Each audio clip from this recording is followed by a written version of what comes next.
Okay, and the demo that we have today is on the first foundational course called Certified Ethical Hacking. Okay, and the version of this course that is running at the moment is version 11, the latest one. Okay, so again, before we get started, this is a common question that I usually ask students. Again, to understand their perspective on this topic. So again, guys, don't worry, even if you don't know the answer, or if you're not sure about it, still just try to initiate, and let's keep the session a bit interactive and fun rather than just keeping it one-sided. So a quick sample question, like, according to you, in your perspective, what do you think hacking is? Anyone? Again, guys, don't worry, I am not asking for any definitive answers or exact to the point answers. Whatever comes to your mind, okay, whatever you think hacking is, please let me know. Anyone?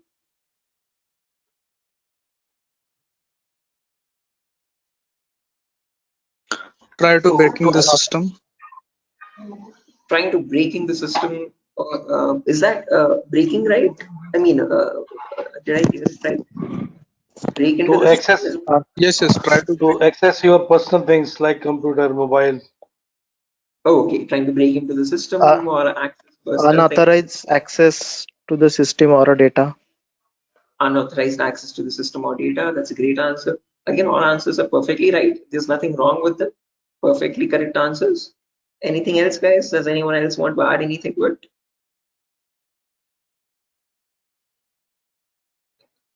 Hmm. Right, perfect. No worries, guys. Thank you so much for those answers. Those are exactly right. There is nothing wrong with them. Okay, but if I had to just add upon that hacking, that definition, I would add it as hacking is the procedure of trying to gain access to information systems. Okay, these information systems could be anything. They could be from as small as a mobile phone to as big as a web application server or a database or the cloud organization as well.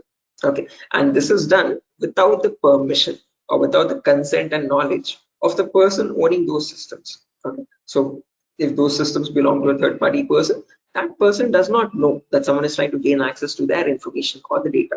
Okay, and this is usually performed by hackers for their own benefit. So once they get access to the systems, they can steal the data, destroy the data, or sell the data as well to other third party vendors. Okay.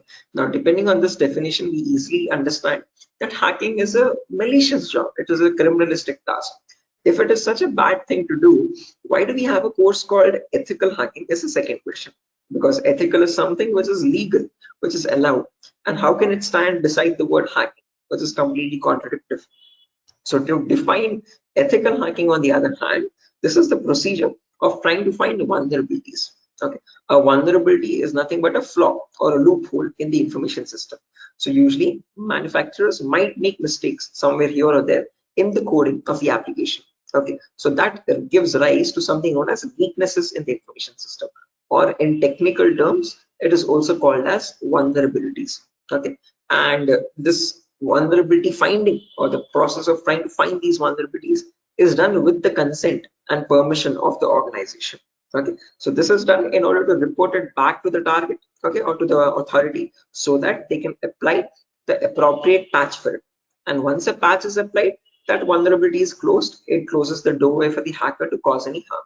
So thereby, with ethical hacking, we're trying to increase the security of the organization rather than cause any harm. Okay, so that is the main difference, guys, between hacking and ethical hacking.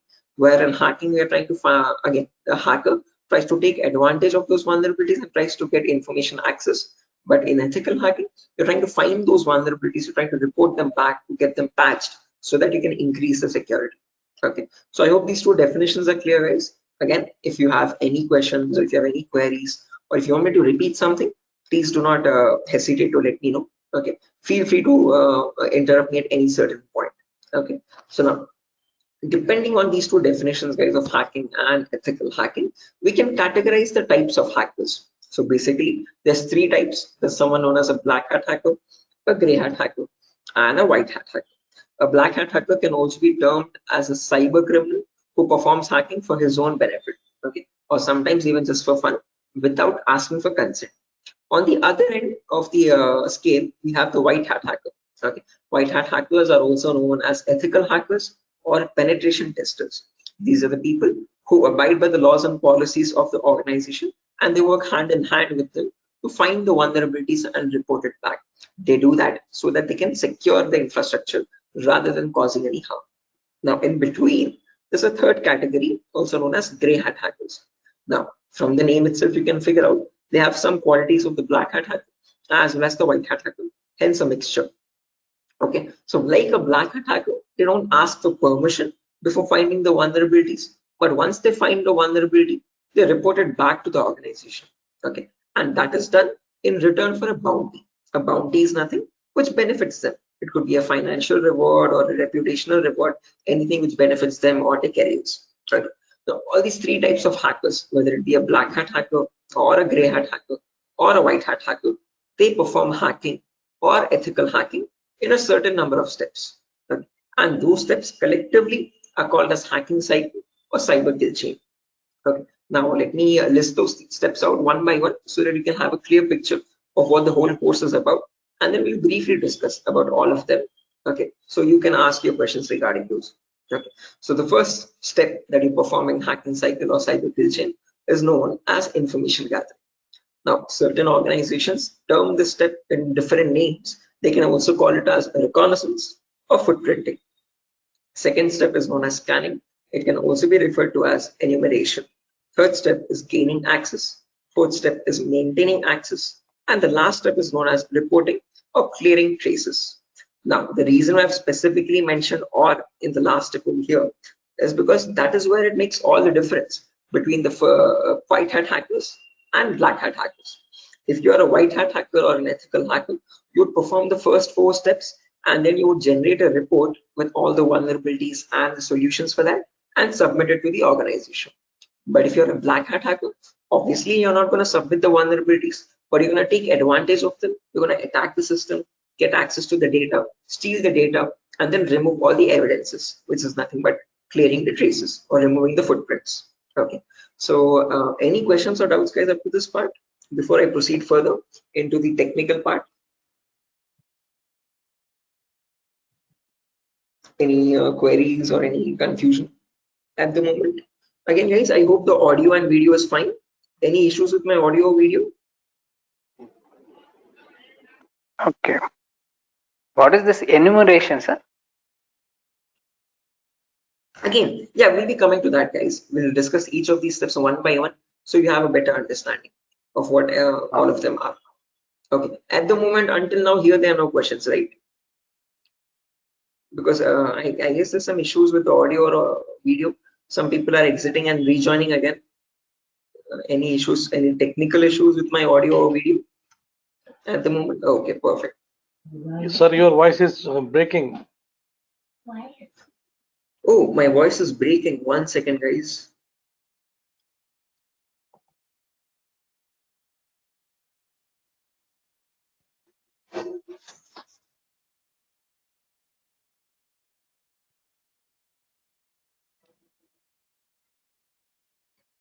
Okay, hello, 1 2 3, hello, 1 2 3. Now it is Guys, okay. it's okay, right? Right, perfect. Clear, sir. Right. Let's proceed now, guys, and understand each of these steps one by one so you have a clear picture of what they are. So the first step is information gathering. Again, as the name itself suggests, this step involves the hacker or the ethical hacker to gather as much data as possible about your penetration testing target. Okay, and all this information is gained passively. What I mean by passively is that you get this information from other third-party sources rather than contacting the organization directly. Okay, so for example, if I have a target like Wipro.com, about Wipro.com, I'll start searching online for all the material for it, okay, all the data regarding Wipro.com servers. Okay, the main question is what kind of data are we talking about over here? And this is the information that we require. So firstly, we try to figure out all the IP addresses and the range of IPs used by the Wipro's main servers or the secondary servers. Then the who is records to understand who is hosting Wipro.com and since when has it been hosting itself. Then the DNS records to understand what information is stored in their DNS servers, domain name servers. Then employee details such as their contact numbers, their email addresses, their usernames and passwords which are leaked, and their home addresses if possible, and so on. So then the domains and the subdomains of Wipro's website, and the operating system information, like what OSs are being used by the servers that are linked with Wipro.com. Now, trust me, this guys, that all this information is available online to be gathered. So if I show you a very basic example, let's say if I wanted to find the DNS records for Wipro's organization, all I have to do is go to the browser, and in the browser, I can search for a website called DNS Dumpster. This website is available for free for anyone to access. You can click on the first link, and over here you can just search for Wipro.com, and you can click on search, and now this is going to fetch and give you all the information about the Wipro's DNS servers. So first things first, it tells you where the Wipro servers are being located on the geolocation map. So it tells us that there are 4 DNS servers for Wipro. As you can see, these are their host names, exact host names, and these are the exact public IPs. These IP addresses are very important for a hacker or an ethical hacker to proceed with the further steps of scanning and enumeration. Okay. After that, we can see that there's the host record telling us what are the Wipro servers IP addresses and subdomains IP addresses. So this is the main Wipro.com server, which is being hosted on the IP 66.7.148.227. Again, this information is very relevant for a hacker or an ethical hacker to proceed further. Further down, you can also see it also gives us the complete network topology. So this is how Wipro servers are connected to one another, and we have the whole network topology with the host names and their IP addresses. Okay, so this is basically whole Wipro's organization main server data. So again, this data is readily available, guys, for anyone to be accessed. That is not the vulnerability. Wipro themselves manually give out this data so that everyone around the world can access their servers. If this information is not given out, not many people will be able to access Wipro services and the website. Okay, the giving out of information is not wrong over here, but not checking if the information that you're giving is secure or not is the vulnerability. Okay, so we have to see that whatever Wipro is disclosing, all these servers one by one are completely secure. Okay, after information gathering is done, then we go to the next phase, which is known as scanning or enumeration. Now, one of you asked me what scanning or enumeration is. This is nothing but trying to get some extra information about the target by making active connections. What I mean by active connections is that you will directly connect to Wipro servers, and from them you will try to fetch the information. Okay. Similarly, when we talk about enumeration, that is about gathering as much information as possible about all the services that are running on the target organization. So in a Wipro's organization, you might have DNS servers, DHCP servers, SNMP servers, Telnet servers, SSH servers. These are the multiple servers, multiple web servers, or multiple other organizational servers. So about each of that server, you need to get information, like what version of services are they running and what applications are they running. So enumeration is trying to gather information about all the servers one by one by making active connections with them. Okay, so you're directly going to ping those servers and you try to fetch the information from them directly rather than contacting any third-party organization. Now, when we talk about scanning or enumeration, there are 3 types of them. There's something known as network scanning, then port scanning, and then finally vulnerability scanning.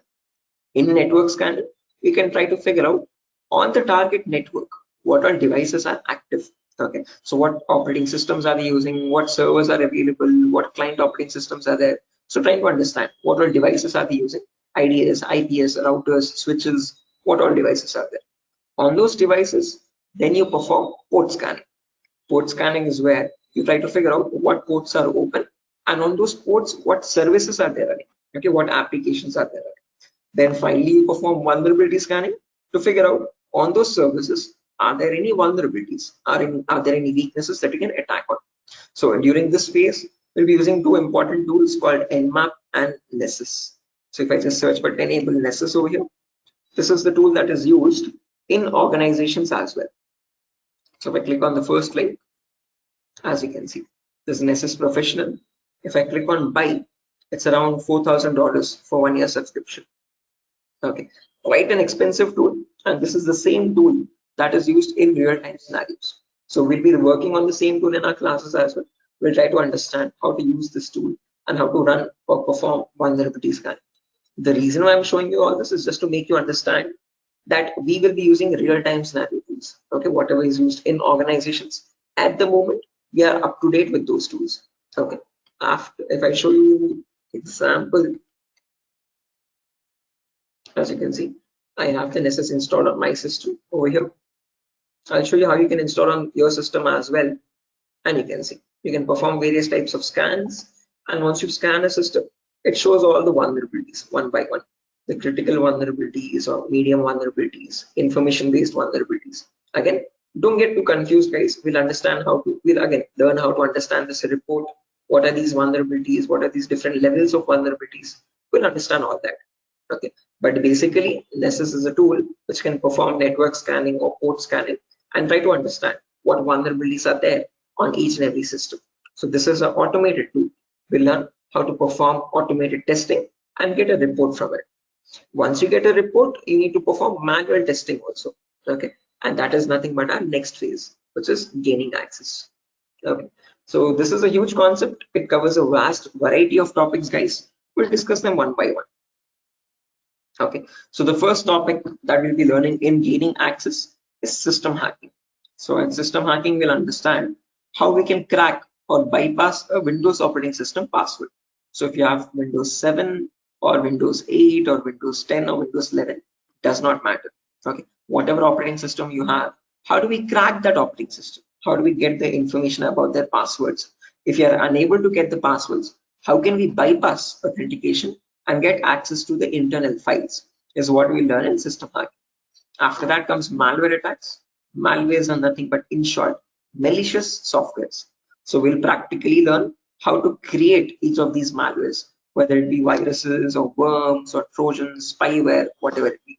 We'll understand how malwares are generated and how we can protect our system from malwares. Or if there is a malware already installed, how can we detect that malware and prevent it from running further or causing any further harm? Okay, then there's a bonus topic called malware advanced. This is again not included in the CH curriculum. We have just added it as a bonus topic for students to have better understanding about malwares. In this, we'll be sharing the resources to understand how you can create your own malwares by using Python program. So just in case if you know Python, well and good. If not, also not an issue. We'll be sharing the resources as extra material to understand. So if you are interested in malware development or so, this is a very important bonus topic for you. After that comes network penetration testing. In this, we'll learn all the common network attacks.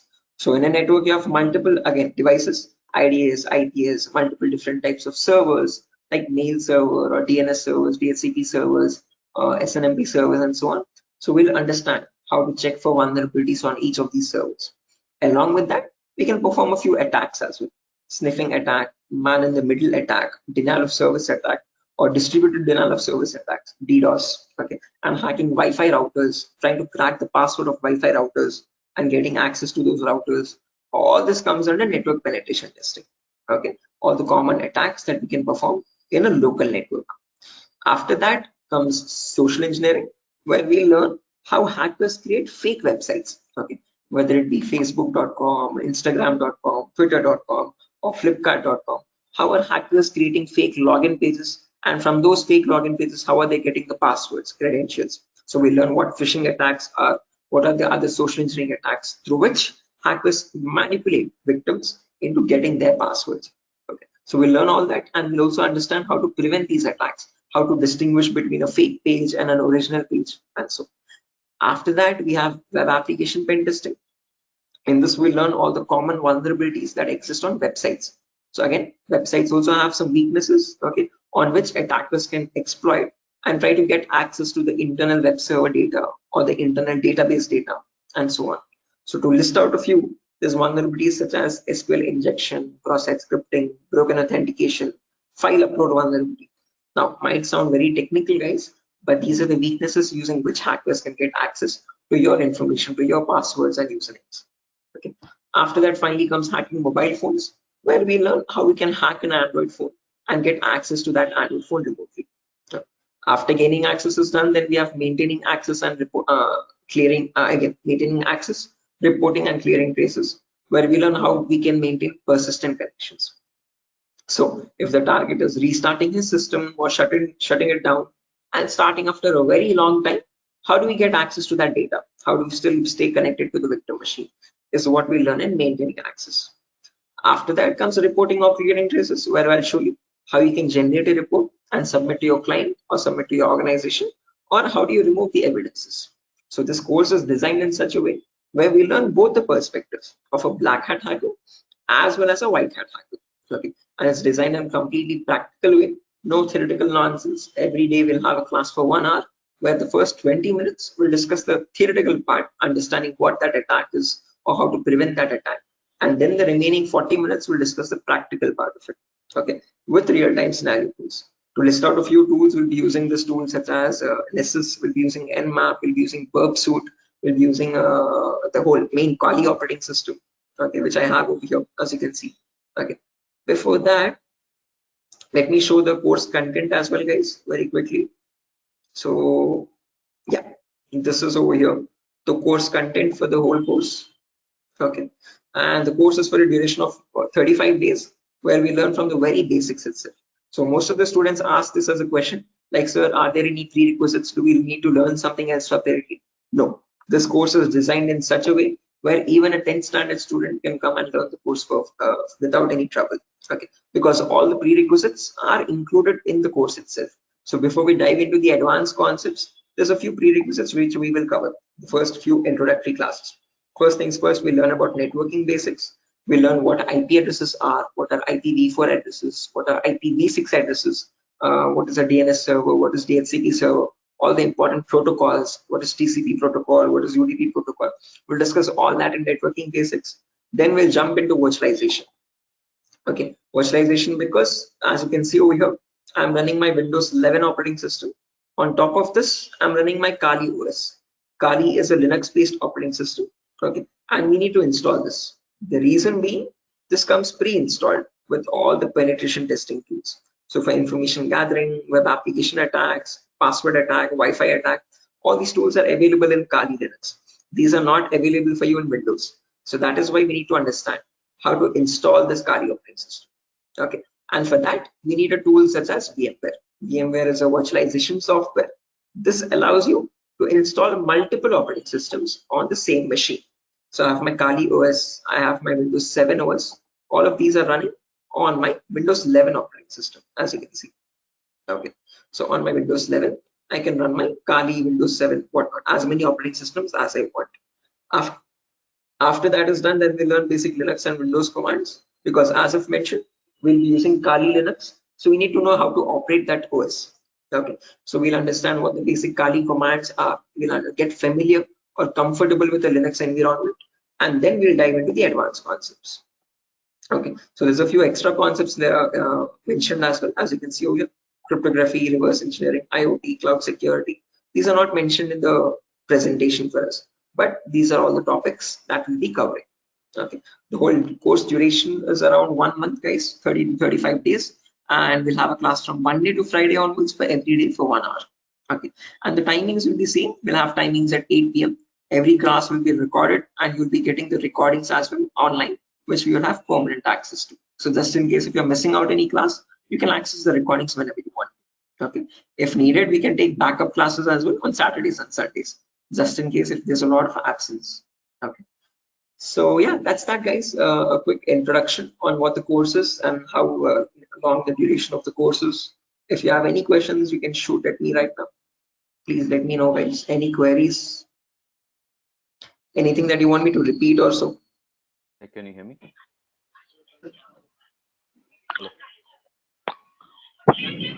Hello. Yeah, hi. Sir, why we use that websites that you show before this PPT? Sorry, Yogesh, I didn't get your question. Can you please repeat? Sir, we as you said that we use some websites for ethical hacking. So that website that you opened before this PPT, I'm asking about that Yeah, website. the DNS dumpster website, as you can see over here. This is for information gathering, trying to gather information about any certain client. So before we perform hacking, it's very necessary that we know all the data about that organization or the data about that target. So in order to get that data, we have to visit these third-party websites. Okay. Sometimes your organization might not give you that data sufficient for us. Okay. That is why we need to gather that information from other third-party sources, websites like DNS dumpster and so on. Okay. The more the data you have, the more possibilities you have to attack the system. okay, the more attack vectors you can find or possible paths you can find to attack the system. Okay. So that is why it is necessary to access these websites and get the data about our target from these websites. Okay, okay, so understood. Right. Any other questions, guys?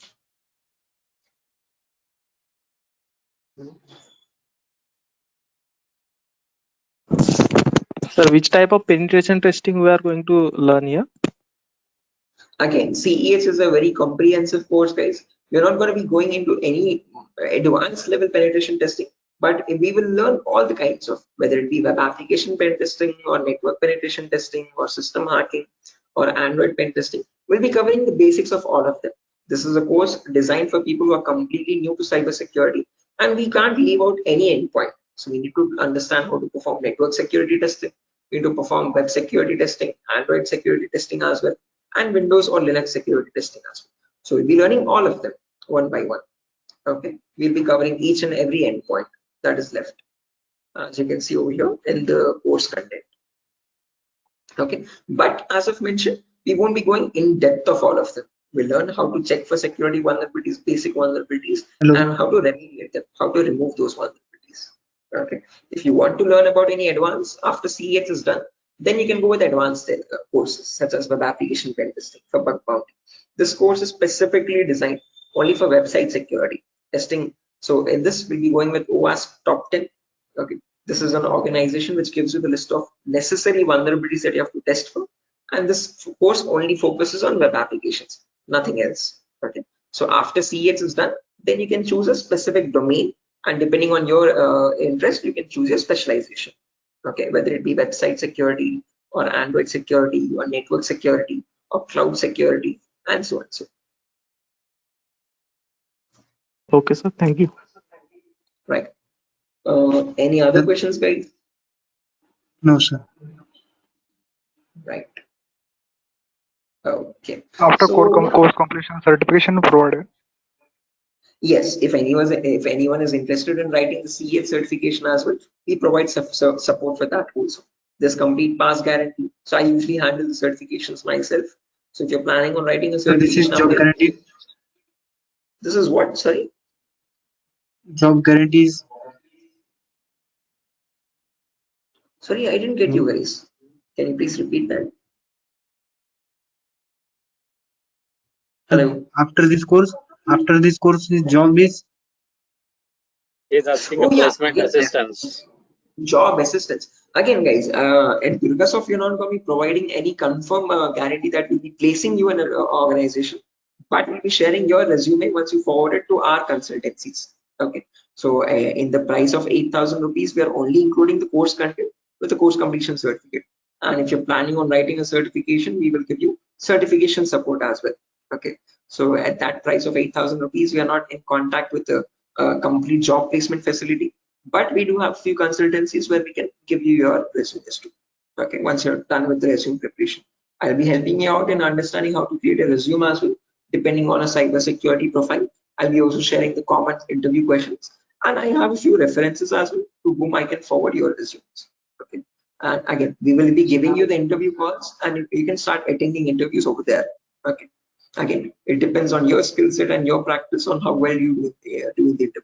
So we don't guarantee anything, but we will definitely show you where you can start applying. If it's necessary, I can just give you one source now itself. You can, after your course is done, this is the common website that I usually suggest for students, jobs.null.community. This is a website only specifically for cybersecurity job roles. Okay, nothing else. As you can see, null jobs. This is the website. Okay, and these are all the different domains, and you can start searching over here. So if you're a complete fresher, just click on freshers or internships, and these are at the moment these are the available placements. Okay, so for internships, okay, if you're not into internships, you want a specific job role, you can start applying for VAPT, vulnerability assessment and pen testing. These are the ones at the moment for cybersecurity. After the course is done, you can start applying over here also.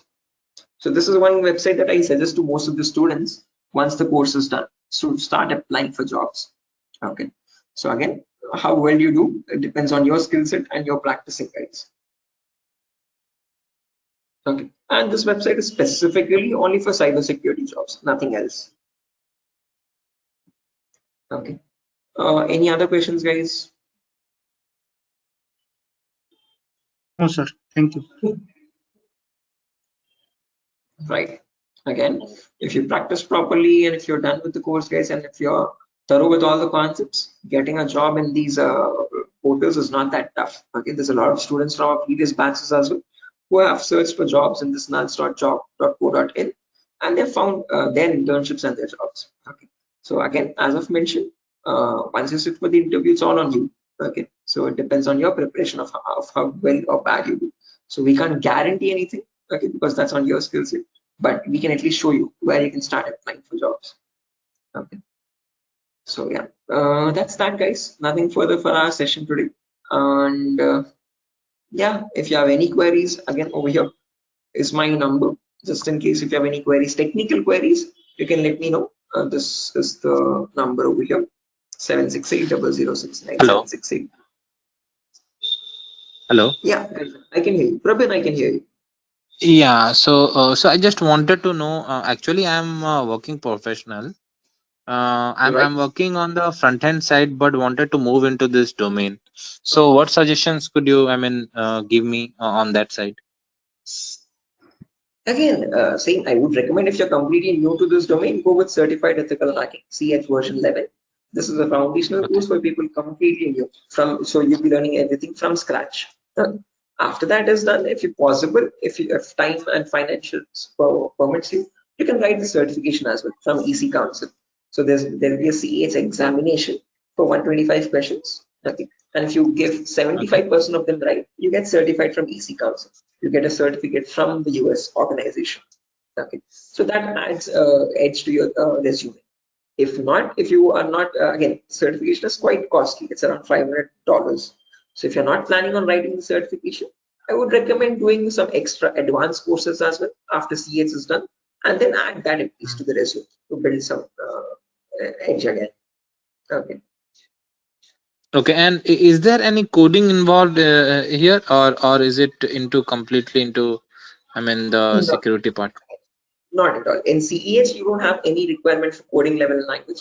But if you're planning on going for some advanced courses like web application pen testing or mobile security testing, there you might need to have some basic knowledge. Okay. So when we talk about web application, it is necessary that you have basic knowledge on HTML and JavaScript. Okay. But when we talk about CEH, the foundational course, for this we have no requirement for any coding level language knowledge. Okay, and what kind of roles we can apply after the completion of this course? Like someone is if having 5 years of experience and he has transited into this particular cyber security. What kind of roles would be available? Again, as you can see over here, these are the roles that you can start applying for. VAPT assurance lead, VAPT senior security analyst, cyber security consultant. These are all the job roles. Penetration tester, security analyst, or monitoring job roles, and so on. Vulnerability Okay, assessment tester. These are the job roles you can start applying for. okay, cool. Thanks. Right. Any other questions, guys?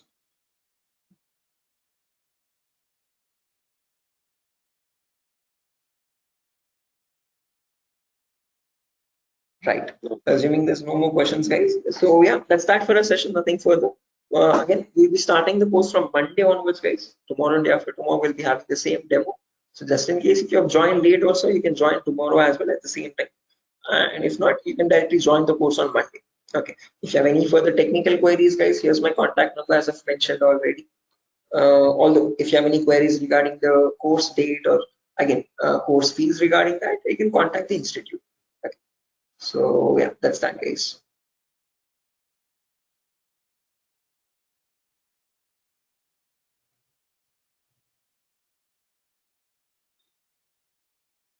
Sure. So I'm gonna be exiting, guys. I hope you have enjoyed the demo. And yeah, if there's any queries, please do let us know how we can help you. Okay.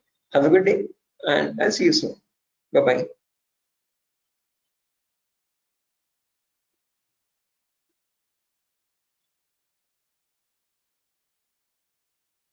Thank you, guys. Thank you.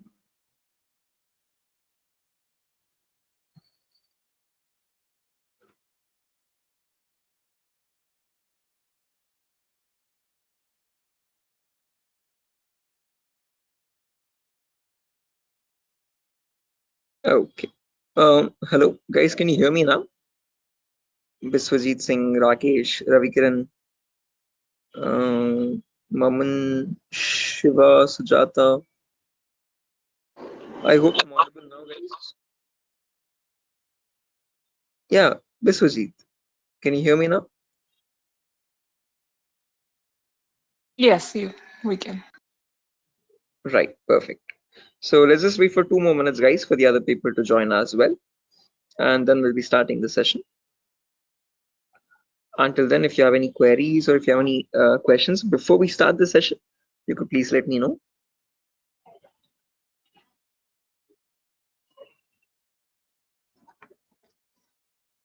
So,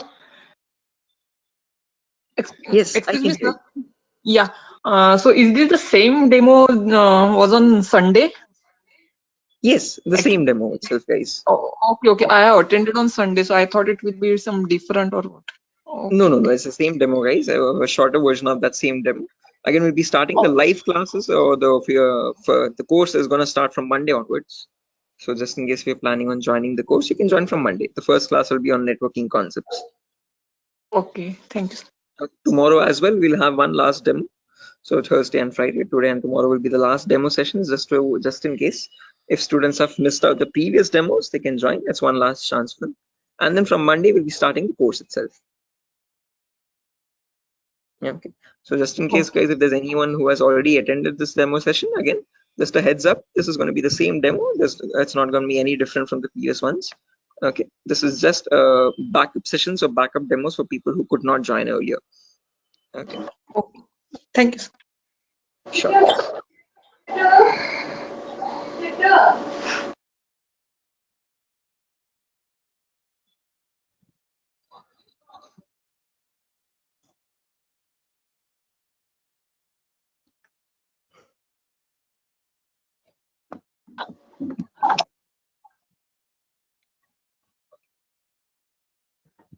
Sir, it means I can directly join on Monday because yesterday I was also present.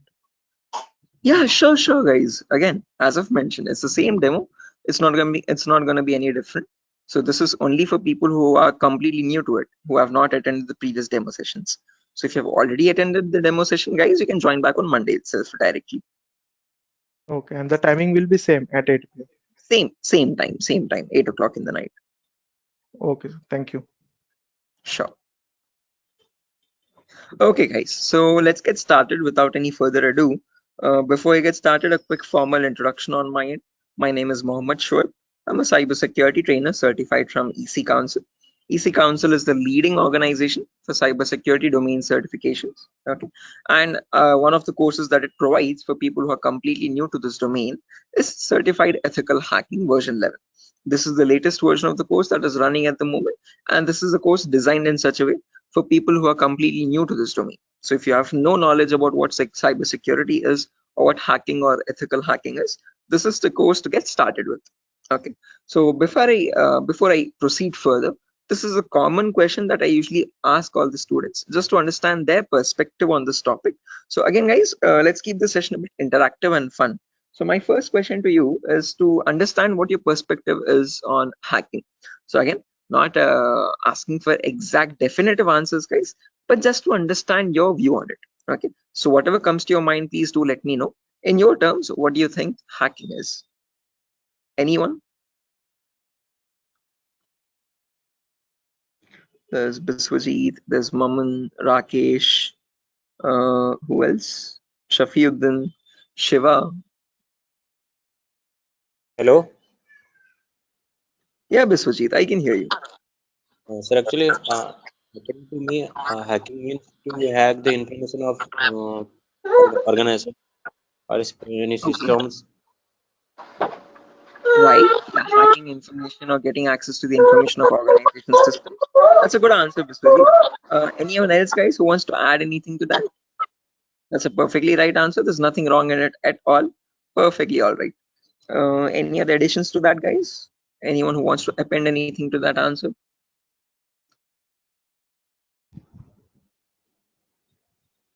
Okay, no worries. Shiva, you were about to say something? Your mic was unmuted for a while. Did you have an answer? Okay, no worries, guys. So let me just add on with Biswajit's answer. So if I had to define hacking on, depending on using on his words itself, hacking is nothing but the procedure of trying to gain access to information systems. Okay. Now these information systems could be anything. They could be as small as a mobile phone to as big as a database or a web application server or cloud organization itself. Okay. And this gaining access to these devices is done without the permission and the consent of the person owning those systems. Okay, so the organization who owns those systems has no clue that someone is trying to gain access to their data. Okay, and this is usually performed by hackers for their own benefit. So once they get access to the data, they can steal it, they can destroy it, or sell it on the dark web to other third-party vendors. Now, if hacking seems such a malicious job, why do we have a course called ethical hacking? Is the second question. Because ethical is something which is completely legal. And how could hacking become legal now? That's the main question. So when we talk about ethical hacking, on the other hand, guys, this is the procedure of trying to find vulnerabilities. Okay. A vulnerability, in simple terms, can also be called as a weakness or a loophole in the information system.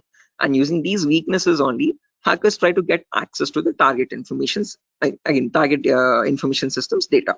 Okay. So your job as an ethical hacker would be to find these vulnerabilities before a hacker does, and this is done with the consent and permission of the organization. So once you find these vulnerabilities, you have to report it back to the organization so that they can apply the patch for it. And once a patch is applied, you're thereby increasing the security of infrastructure and preventing hackers from causing any further harm. So with ethical hacking, you're trying to increase the security and make the infrastructure much more secure and stronger compared to what hacking is. Okay, where you're trying to exploit vulnerabilities. Okay. So you see, are these two definitions clear, guys? Like what is hacking and what is ethical hacking, and how are they different from one another? Because most of the students have a misconception that both these terms are one and the same. No, guys, we're not going to be performing hacking. We'll be learning ethical hacking in the course. Okay, we won't be exploiting the vulnerabilities, but we'll see how to search for them, how to find them in an organization's systems, and how to report them back to the organization.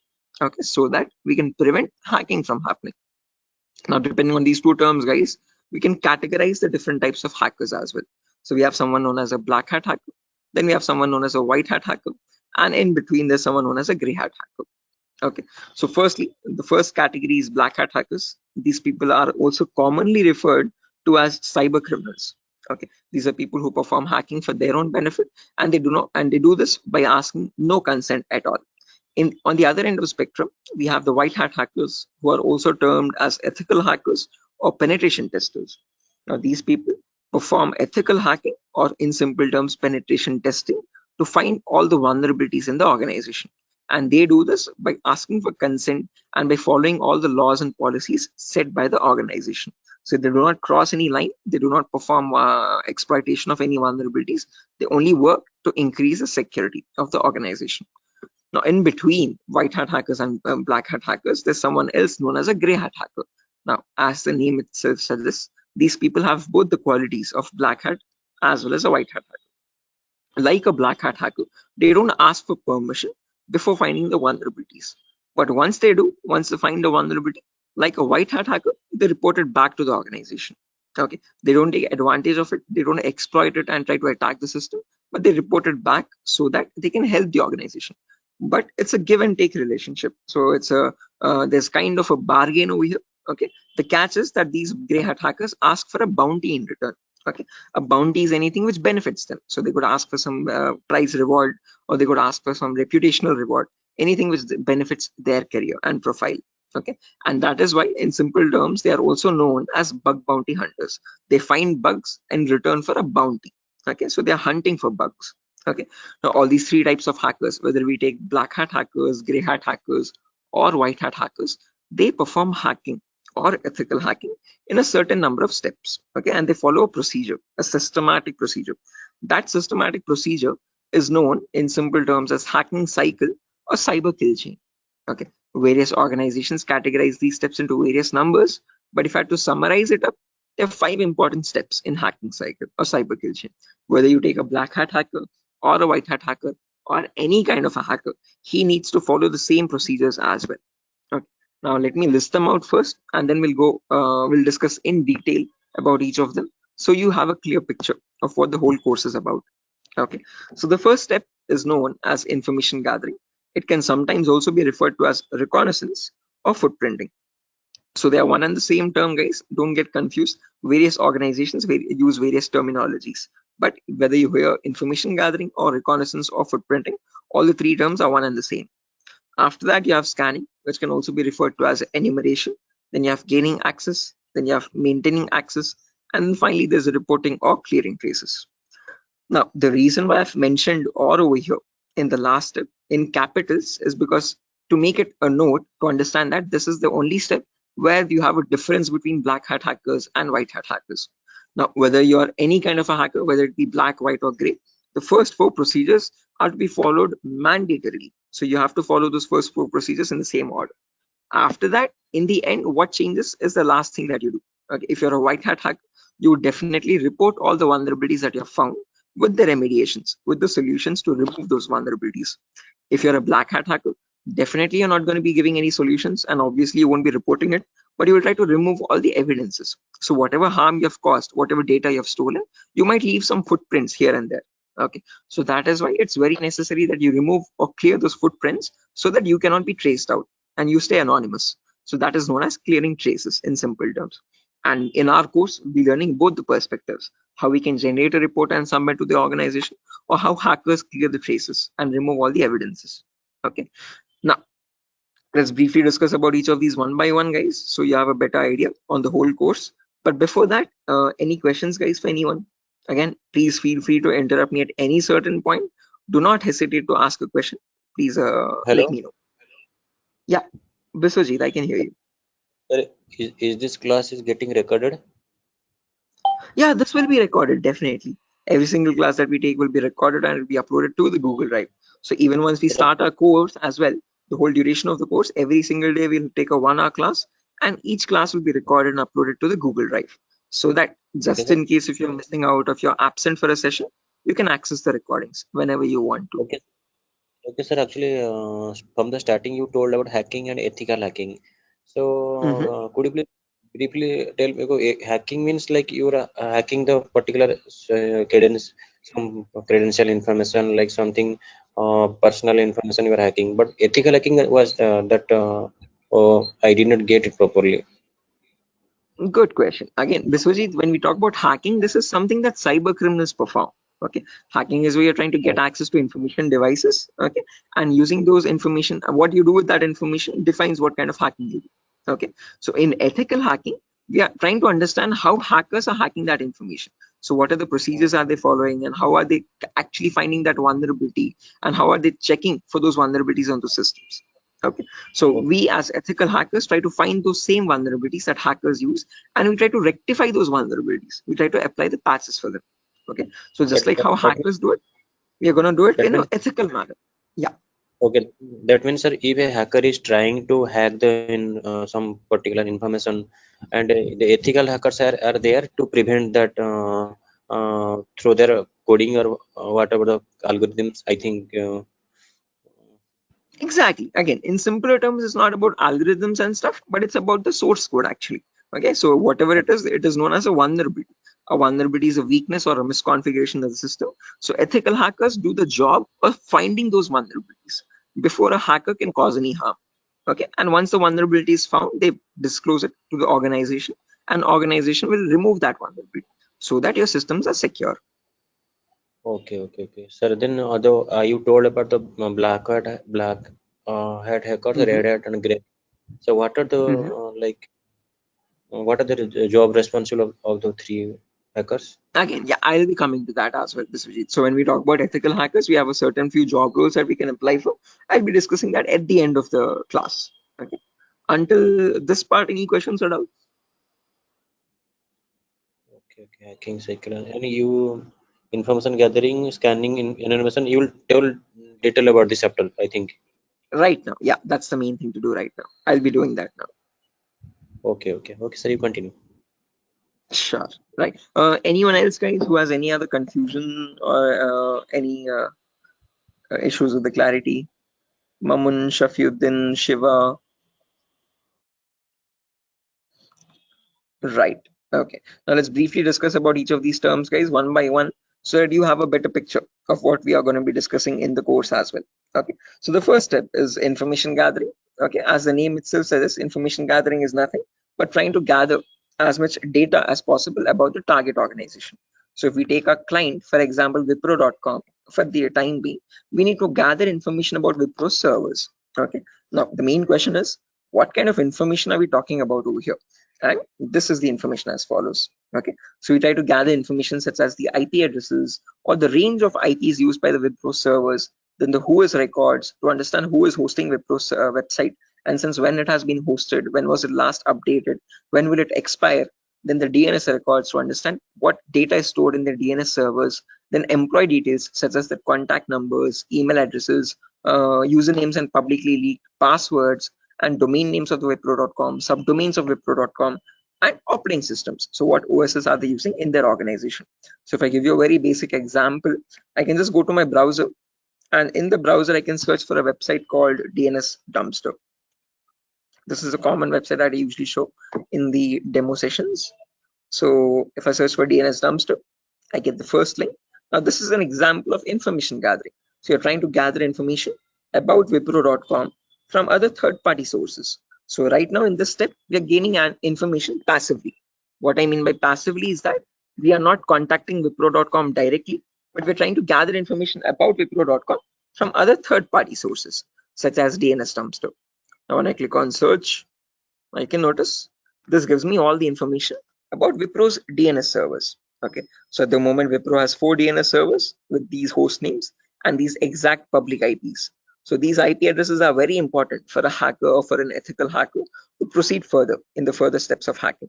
Okay, after this information is given out, we can see the mail servers, we can see the DNS servers, we can see all the host records, which are nothing but the main servers of Wipro.com, the main domain name and the other subdomains, and their exact public IPs.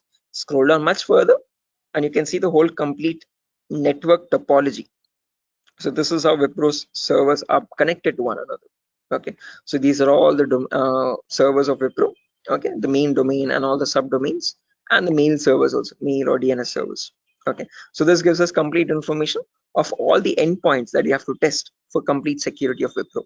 Okay, now this information is given out by Wipro itself. It needs to be given out. It is mandated so that people can access their services. Okay, what that is not the vulnerability, guys. Giving out the information is not the vulnerability, but not checking if each of these endpoints are secure or not is the vulnerability. So a pen tester or an ethical hacker needs to check for each and every endpoint and see to that that on each of these servers there are no unnecessary ports running or unnecessary services running which are having vulnerabilities.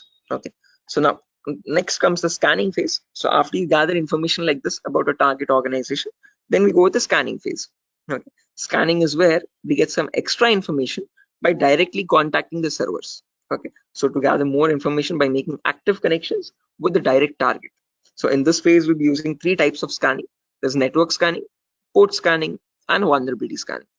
In network scanning, we try to figure out on the target network, on the target organization, what all devices are being used. So if we take Wipro, for example, in Wipro's company or in Wipro's office, what all devices are being used? What servers are they using? What firewalls are they using? What IDS, intrusion detection systems or intrusion prevention systems are they using? And what all services are they using? DNS, DHCP, and so on and so. Okay, once we know that, then we perform port scanning to figure out all the services as well and their version details. So if they're using DNS service, what version of DNS are they using? If they're using mail services, what mail services are they using and what versions are they? Okay, finally perform vulnerability scanning to find the weaknesses on those servers. So if there's any application with an inbuilt weakness, or if there are any misconfigurations like weak password or default unnecessary ports open, all that comes under vulnerabilities. So we scan for vulnerabilities by using some automated tools. Okay, so if I go to the browser now, I can show you one of the very important tools, which is Tenable Nessus. So this is the same tool that is used in organizations, guys, as you can see over here. Quite an expensive tool as well. If you click on buy, you can see it's around $4,000 or so for 1 year subscription, and we shall be using the same tool in our lab setup in our classes. So let me show you how the tool looks like. Admin password. Yes. So again, default password, default credentials, policies, scan templates. So this is how your Nessus tool looks like, guys. So this is capable of performing your network scan or port scan or vulnerability scan and gives you the list of vulnerabilities. So once you perform a scan, it shows you in your network, whatever devices are there, what vulnerabilities are there on those devices. So it categorizes the weaknesses on the system in 5 levels: information, low, medium, high, and critical. So if a company has any critical vulnerabilities, it means hackers can easily get access to their servers. Okay, so we'll understand how to perform vulnerability scanning, how to know if a system has any vulnerabilities, and if hackers can hack their organization so easily. Okay, if they can hack, how do we provide the solutions is also what we learn. Okay, after scanning is done, then we go with the next phase, which is gaining access. Now this is a huge concept, guys, covers a lot of variety of topics, and these are the topics as follows. Before I proceed further, any questions or doubts up to this part, guys, in information gathering or scanning?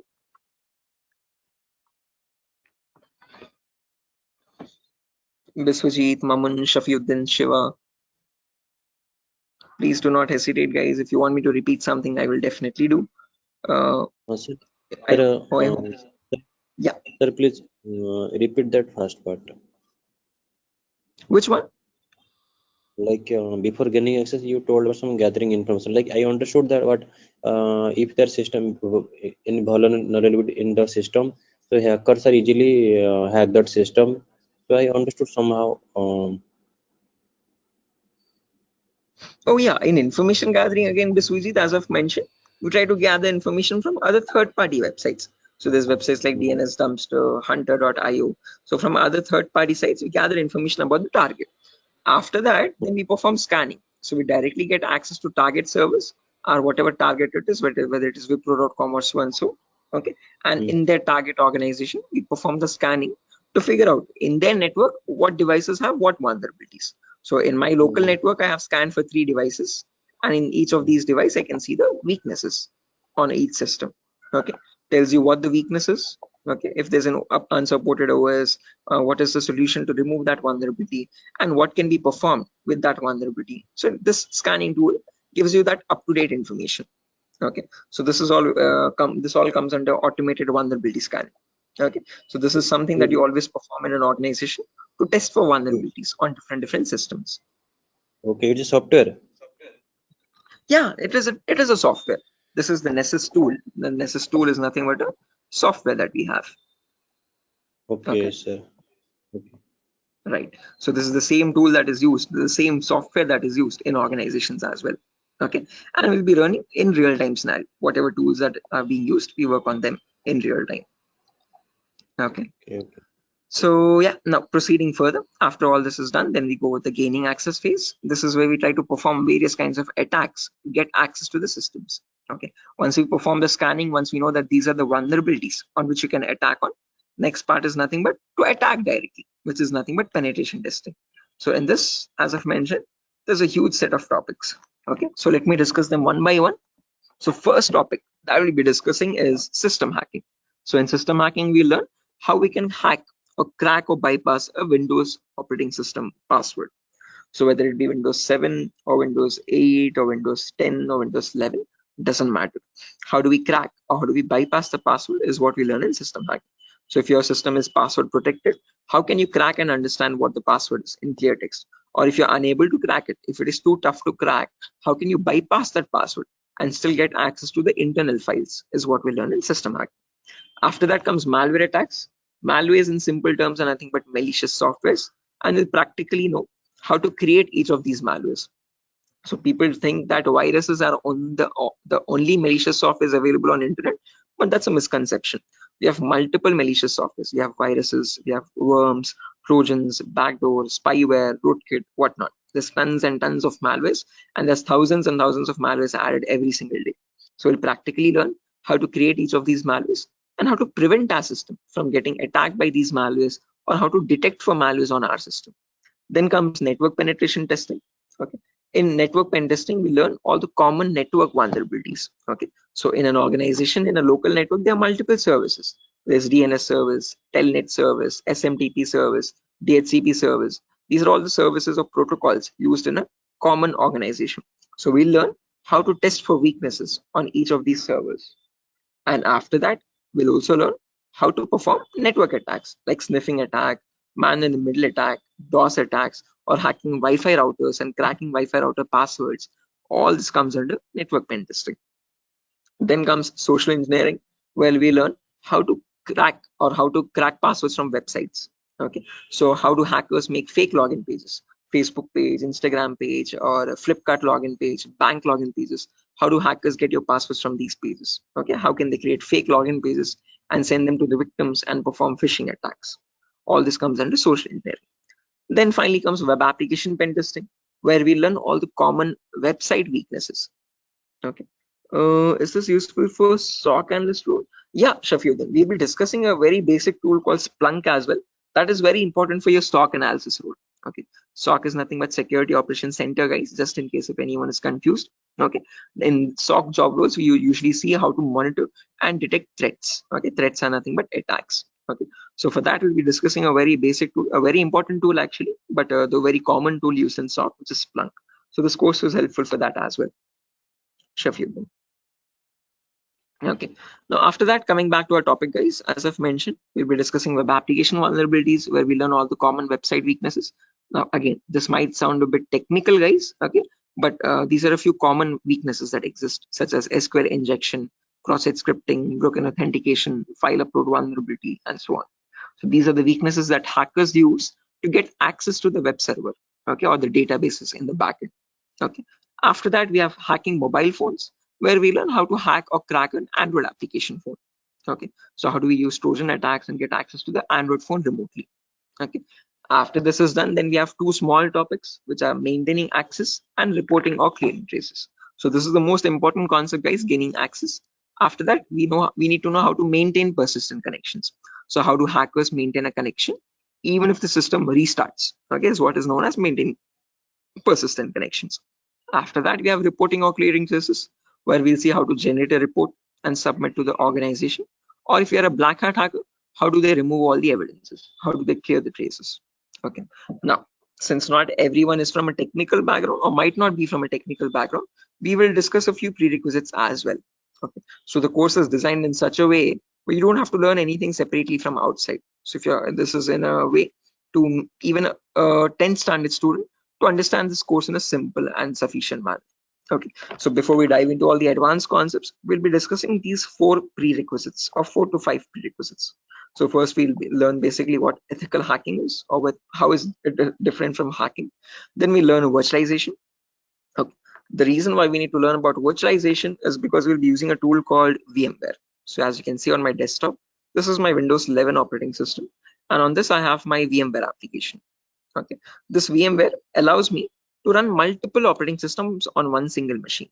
Okay, so as you can see, I can run my Kali OS, I can run my Windows 7 OS, Ubuntu OS, and so on. So, okay, the reason why we need virtualization is because we need to run something known as Kali Linux. This is a Linux operating system, guys. Okay, and this is very important for us because this comes pre-installed with all the penetration testing tools. Okay, for hacking tools or ethical hacking tools. As you can see over here, there's information gathering tools, there's web application testing tools, there's password attacking tools, Wi-Fi attacking tools, and so on. So these are the tools that specifically come only with Linux OS. Okay, they're not available in your Windows operating system. So that is why we need to know how to install this operating system and how to use this out. Okay, again, one good thing is this is completely free and open source. Anyone can download this operating system from the official website kali.org. Kali.org. Okay, so how to download this and how to install this is what we learn in the virtualization class. After that is done, then we will go with basic Linux and Windows commands. So as I've mentioned, Kali is a Linux OS. So we need to understand how to use a Linux operating system. What are the basic commands in Linux and how is it different from Windows operating system? After that, we learn basic Windows server configuration, how to configure a DNS server, how to configure a web server in Linux, in Windows OS. Okay, and after all that is done, then we go with the important concepts. Okay, information gathering, scanning, enumeration, then gaining access, maintaining access, all that comes after that. Okay, so until these concepts are done, then you'll be ready for all the advanced concepts. So this is designed in such a way where you don't have to learn anything separately from anywhere else. Okay, so after that, again, there's a few bonus concepts as well, guys, such as cryptography, reverse engineering, IoT, cloud security, Splunk. So these are not included in other institutes. Okay, these are a few concepts that we have specifically designed in such a way so that you can proceed further and learn advanced courses as well if you're interested. Okay. So yeah, that's that, guys. Again, one last thing: the whole course is for a duration of 1 month, where you'll have classes from Monday to Friday, every day for 1 hour. Okay, and every class will be recorded and it will be uploaded to Google Drive. So just in case if you're missing out any classes, you can access the recordings as well. Okay, so yeah, that's that, guys. Any questions on your end?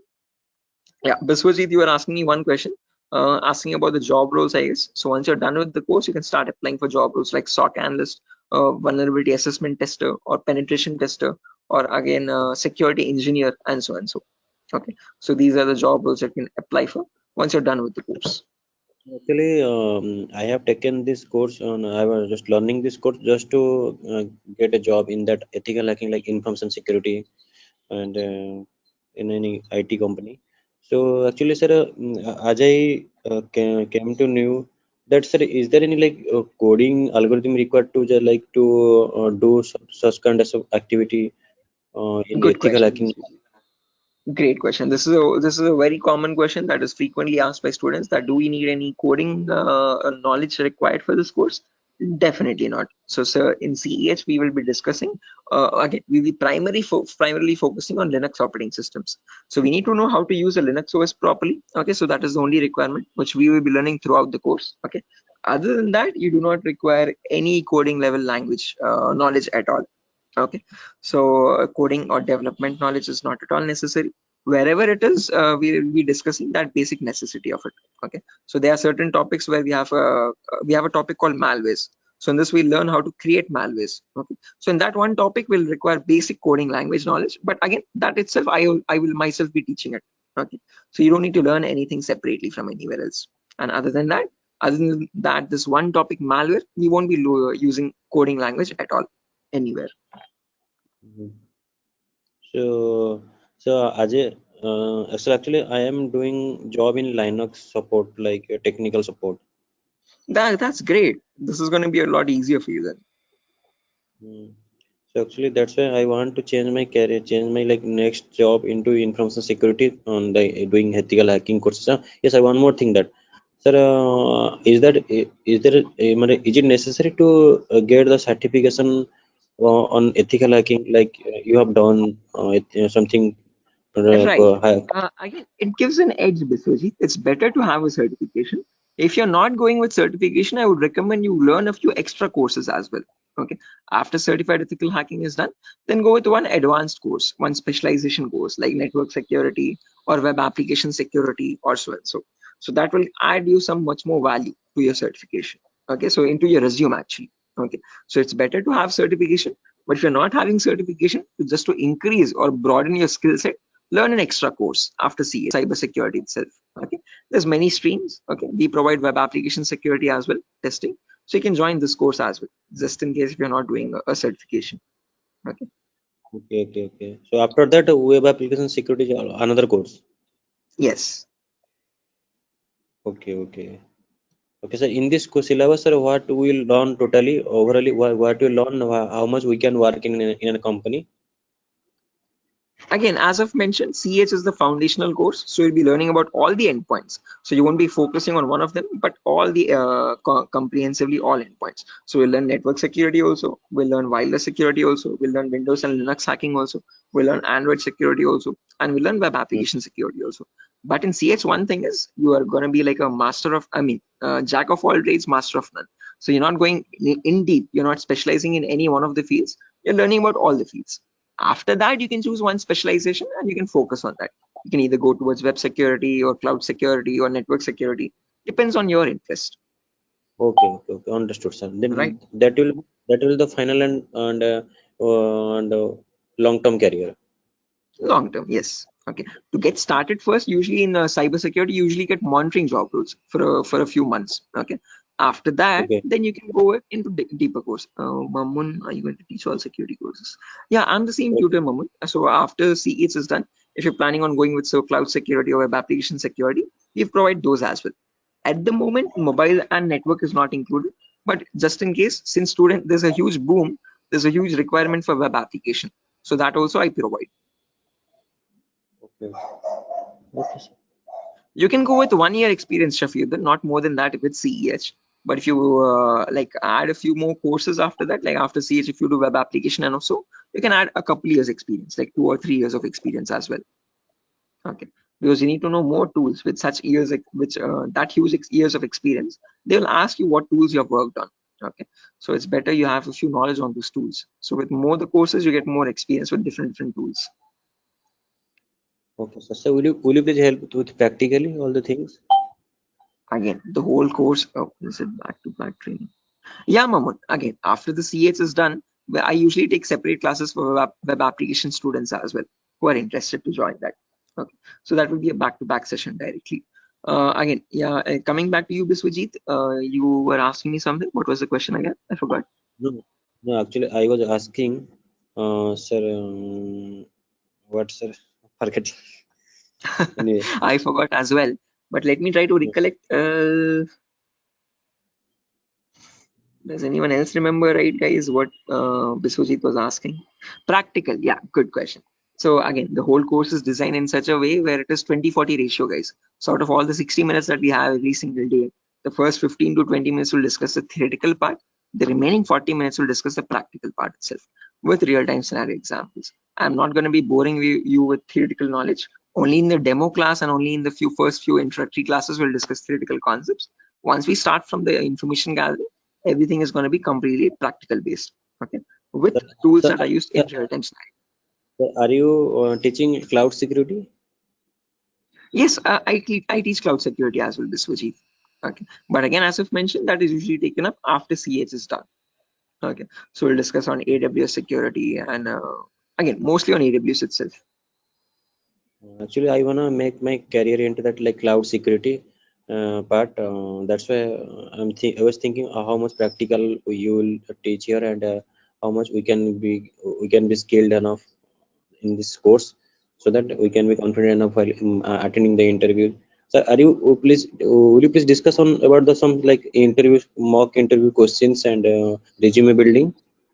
Definitely, I will help you. I will send you sample resumes as well to understand how to create a resume for a cyber security profile.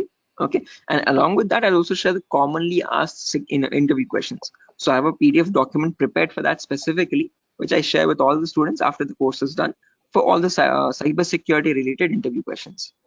Okay, so I'll be sharing all that as well. Okay, sir. No, because I have planned after completion of this course, I have planned to move on cloud security by practicing those questions and all the practical things. Definitely. Again, if necessary, I'll be sharing the resources as well separately for you regarding your cloud security content. Okay. So if you're planning on doing a course after CS is done, then you can contact me for that. We can do that course separately. Okay, sir. Okay, it's not included with Durga Soft at the moment, but again, yeah. Okay, sir. Sure. Any other questions, guys, at the moment?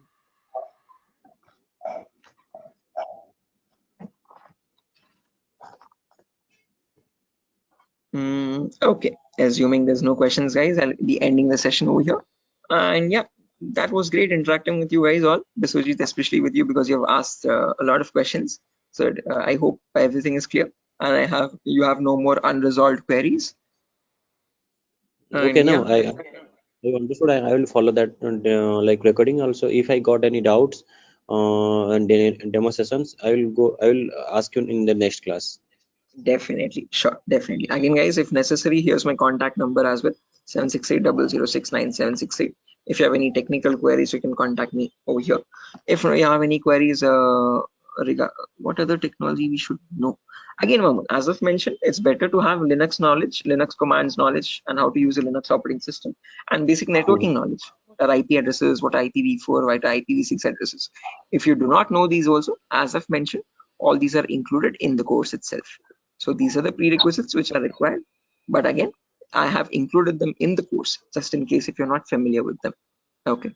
So there's no prerequisite for joining the course. All you need is a good laptop to run the practicals. Okay. Minimum requirement would be at least an i3 processor, oldest to oldest i3 processor, and minimum to minimum 6 GB or 4 GB RAM. If you have 8 GB, that is recommendable. Okay. Recommended. But if you have minimum 4, it might hang a bit, but it will work. Okay, So one important requirement is you need a laptop or a device for practicing, because we have a lot of practicals in the course. Okay. So other than that, nothing else is required. Okay. Just interested mindset and a device to practice on. Those are the only 2 requirements for this course. Nothing more. Okay. All right. So yeah, that's it, guys. Nothing further for the session today. If you're interested to join the course, you can join this from Monday. We'll be having the first class on Monday for networking concepts. Okay. And after that, yeah, tomorrow as well, there's another demo session. So just in case if anyone is planning to join a demo again, you can join it tomorrow at the same time. If not, we'll be starting the course from Monday itself directly. Okay, thank you, sir. Okay, guys. Good day. Thank you for joining the session. It was great interacting with you. And I'll see you soon, guys. Bye-bye. Have a good day. Thank you, sir. Good night. Thank you, guys. Good night.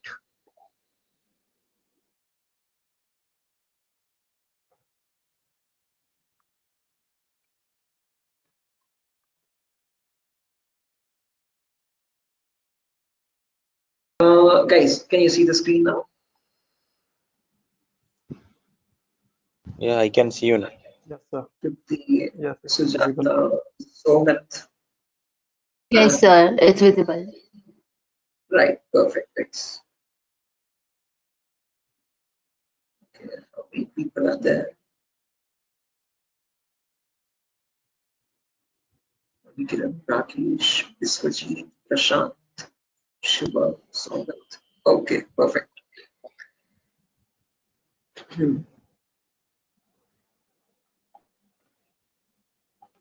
Okay, guys, let's get started with the session without any further. I am already a bit delayed in starting the session, so sorry for that, guys. I was stuck in a work. There was an issue with a security vulnerability actually with one of the organizations, so I was stuck with that. But anyways, let's get started with our class today. With our first session today will be on basic networking concepts. Before I get started, any issue with my audio or video? Anyone? Is everything fine? Can I proceed with Yes, the sir. class? No, actually, we are getting some like noise. A kind Oh, of there's some issue. background. Yeah, Yes, the we can call it as not a kind of issue. not clear sound. 1 second. Thank you. 1 second. I'll just change my microphone. Just give me a second for that. Yes, yes.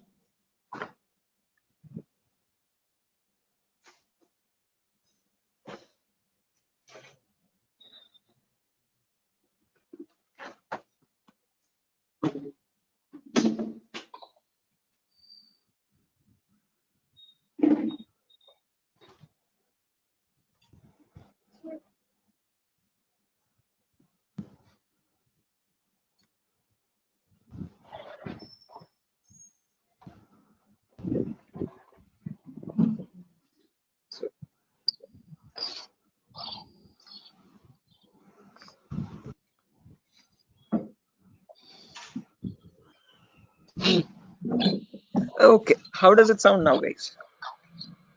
It is audible now. Yes, now it is It's clear. audible. Background disturbance, no kind of issues. Yes, yes. Perfect, perfect, perfect. Okay, guys. So let's get started without any further ado. So as I've mentioned, in today's class, we'll be going with basic networking concepts. We'll discuss what IPv4 addresses are. Okay.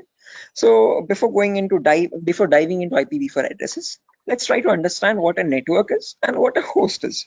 Now, these are very two simple words that you keep coming across every single day. Okay. A host is nothing but an information device. Okay. Any information device which is capable of communicating with other devices is known as a host. Okay. It could be a mobile phone, it could be a router, it could be a laptop, a personal computer, or any other device, an information device. Okay, which is capable of communicating with other devices. Now, when you have such devices connected to each other, okay, which can communicate with one another, that forms a network. Okay, so a network is a collection of hosts which can communicate with each other and transmit data. Now, just like how we humans communicate with one another, we have our respective names. Okay, I can address you by your name. You can call me by mine. Okay, and we can communicate with one another. We have our unique identities. Okay. Similarly, these information devices as well have their unique identities. Okay. So when they communicate from one device, when it wants to send packet to another device, it has a unique address for each device. Okay. And on that address, they communicate with one another. and that address is known as the IP address, guys. IP stands for Internet Protocol. This was built by the US military late in the 1950s or 1960s. Okay, and there was IP version 1, IP version 2, IP version 3. All these were unsuccessful attempts. They were you could say experimental. What successfully worked out was the IP version 4, and we are still using that in today's world also. IP version 4 in simple terms is Internet Protocol version 4. Okay, and that is what we'll be discussing about in today's class. Okay, anyone here who already knows about IPv4 addresses and who's familiar with these networking concepts? No, sir. Anyone? I'm not familiar, but I know the some, like whenever I was doing programming, networking programming in college days. So since the networking, I know how to join the socket networking programming. I know some networking IP address, and also I've studied through MCA curriculum. So Right. Okay, perfect. No worries, guys. Just in case, even if you don't have any idea, we'll be going from the very basics, okay, from the binary itself, okay, to understand what these IP addresses are. Just as a information question, I just wanted to know if anyone was familiar. If not, also don't worry at all. Okay. So I hope you know why we need IP addresses, guys. IP addresses are nothing but acting as an identity for each device. Just like how we have our names, you can address me by mine, I can call you by yours. Similarly, devices communicate with one another depending on IP address. Okay. Now, how does this IP address look like? Okay. Our names have alphabets in them: SHOAIB, SIVA, Shiva, and so and so. But IP addresses are completely numeric based. Okay. Specifically IPv4. Okay. IPv4 are completely numerical or decimal addresses. Okay. It's a 32-bit address, first property. Now, what is a bit? A bit is nothing but the smallest data format. Okay. It comprises of either 0 or 1. Okay, and your IPv4 address is a 32-bit address. What I mean by 32 is that it contains 32 zeros and ones like these consecutively. Okay, and these 32 zeros and ones are divided into 4 equal parts. Each part is known as a octet. Okay, octa in the sense 8 bits. Okay, so you have 4 parts, it's 8 bits each. Okay, and each of this is known as a octet. In simple terms, it can also be called as a byte. Okay, and each octet or each byte is separated by a dot symbol. This is how computers know IP addresses to be like. Okay, this language is known as the binary language of zeros and ones, and your computers or information devices all communicate on binary language only. But for us humans, it's quite tough to understand binary.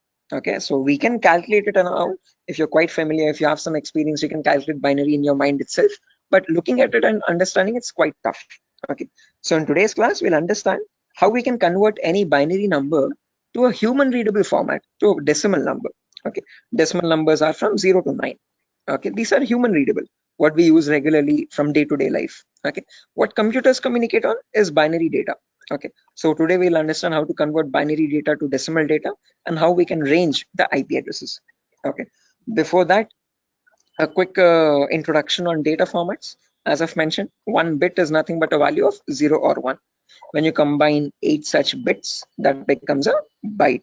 Okay, in simple terms, it can also be called as an octet. When you combine 1024 bytes, that becomes a kilobyte. Your textpad files, your contact applications and all these are in kilobytes of data.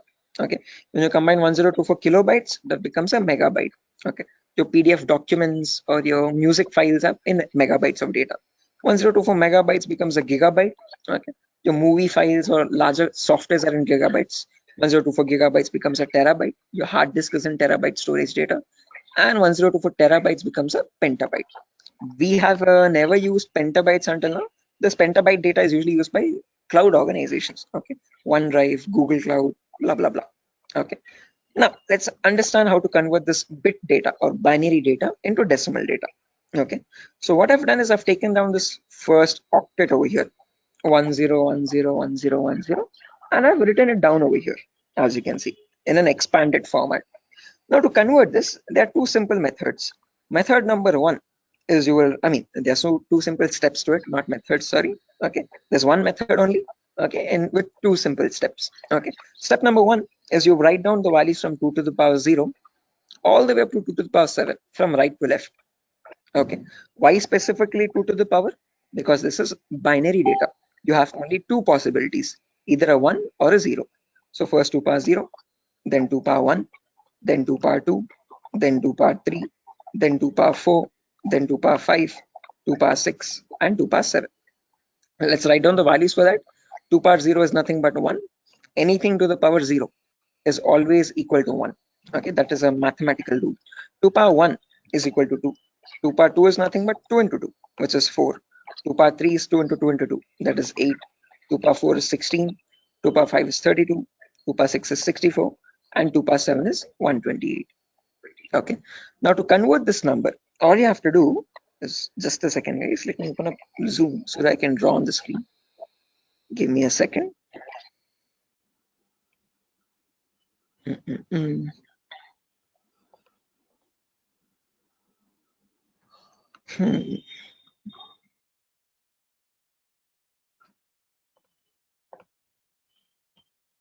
Right, perfect. So when you want to convert any number from binary to decimal, first things first, you have to write down these numbers. Then you multiply the lower number with the top one and add with the next one. As simple as that. Multiply, add, multiply, add, multiply, add. This goes on till the last step. Okay. So firstly, 2 power 0 into 0. Anything into 0 is 0 itself. So I've written 0 over here. Then 2 power 1 into 1. That is 2 power 1 is 2. As you can see, I've written the value over here. Into 1 is the value itself, 2. 2 power 2 is 4. 4 into 0 again, we have 0. 2 power 3 is 8. 8 into 1, 8 again. 2 power 4 into 0, 0. 2 power 5 into 1, 32. 2 power 6 into 0, 0. And 2 power 7 into 1, that's 128. Now when I add all this up, 128 plus 32 plus 8 plus 2, that becomes 170. So when we humans read the number 170, the computer does not understand it like 170. It understands it like 10101010, something like on signal, off signal, on signal, off signal, on signal, off signal, on, off, like that 4 times. Okay. So is this clear, guys? Any questions or doubts up to this part? Like how we have converted this binary number to a decimal number? How we know that 170 is equal to 10101010? Any questions for anyone? Again, guys, if you have any questions or doubts, please feel free to raise your hand or let me know. You can interrupt me at any certain point. Okay, no issues at all. If you want me to repeat a concept also, please do let me know. I will repeat it as many times as you want. Okay. So guys, any questions up to this part? How we have converted this binary number to a decimal number? Shiva, Sujata, Bharati, Tripti, Vidyadhar. Who else is there? Hello. Biswajit, Chaudhary, Prasad. Hello. Yeah, Biswajit. Sir, you spoke about binary to decimal conversion. Sorry, decimal to binary conversion. Am I right? No, binary to decimal. I've converted Binary. this number 10101010 to So decimal number 170. all the numbers was converted into binary as a decimal. All the binary number is converted into decimal 170. Right. This specific number 10101010. Okay. How did we do that? We wrote down these numbers 2 power 0 all the way up to 2 power 7. Multiply the lower number with the top one and add with the next one. Multiply and add, multiply and add, multiply and add. And that's how I got the final result as 170. So this 170 in binary is equal to 10101010. Right. Is this clear, Biswajit? Yes, I am clear. I know and I clear. Perfect. If everyone has understood this, guys, I have another number over here, as you can see, 01011010.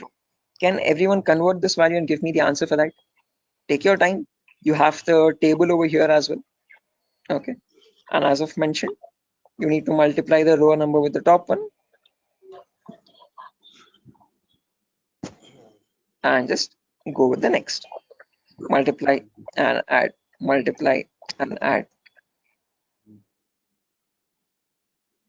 Okay. Take your time, guys, and let me know.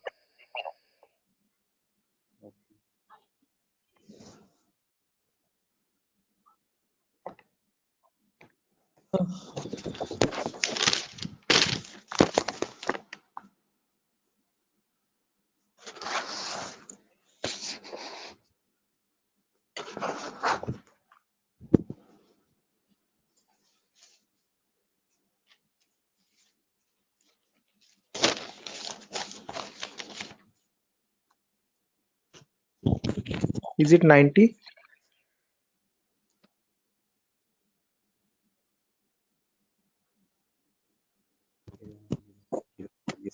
Should be 90. Correct answer, guys. 90 is the correct answer.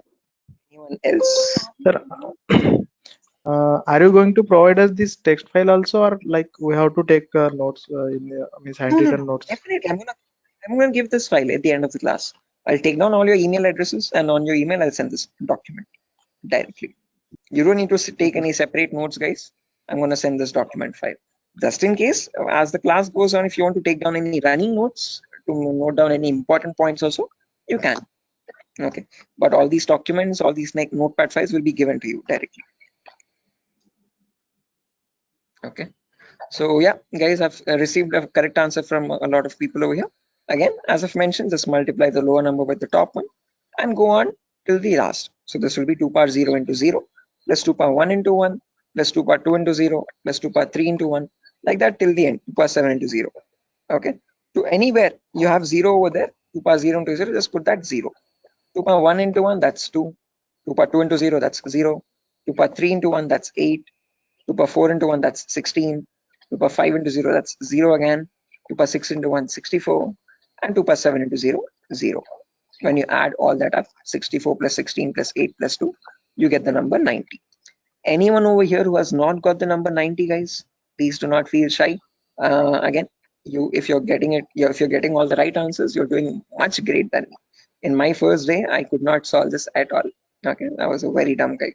So please, no shame in that. Okay, it's completely fine. Okay, because you need to get this concept very right in order to proceed with the further concepts. If you're failing at this one, it's gonna get a bit complex further down the lane.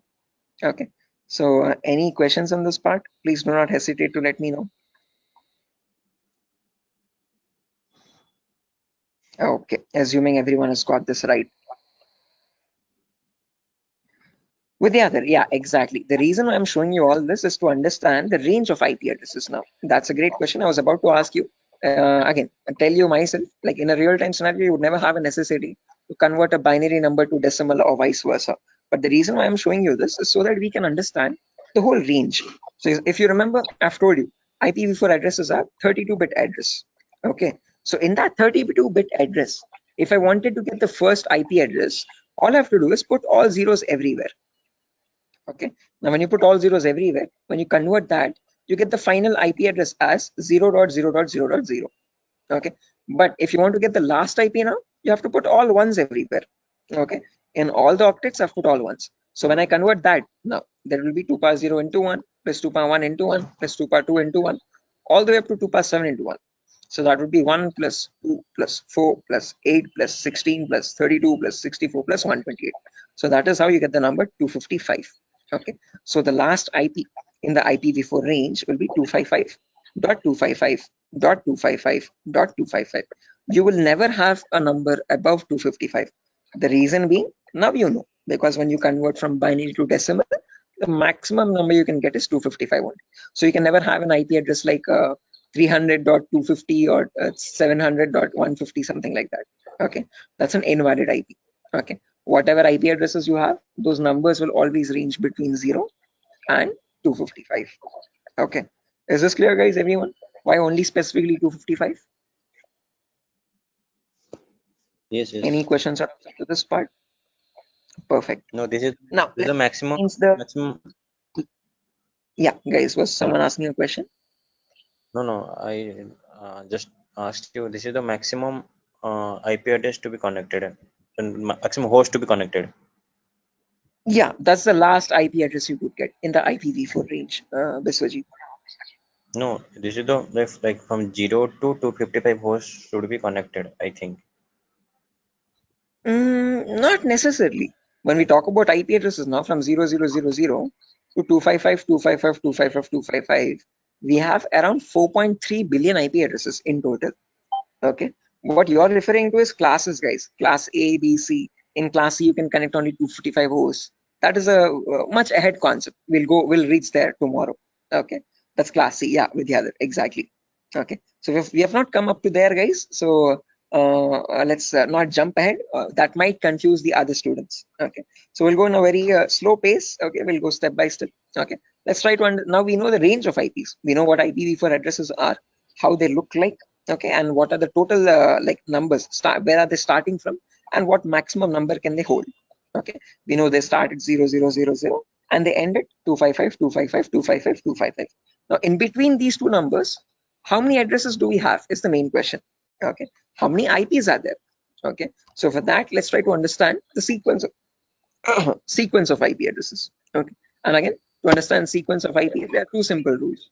Rule number one is always start with the rightmost value.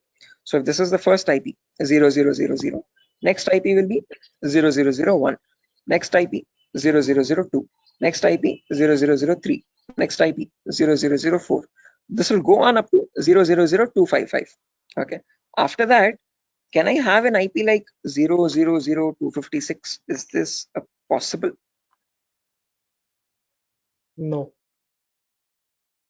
Yes, this is not possible because 255th is the last IP that you can get in any octet. You cannot get a number above 255, guys. It is a very golden rule that you have to remember. Okay. Now, once this octet has reached the maximum value, there comes the rule number 2. Only after the rightmost octet has been completely filled, then go to the left value. Okay. And after going to the left value, reset the rightmost value back to 0. Okay. What I mean by that is now this is completely filled. So now this left value 0 changes to 1.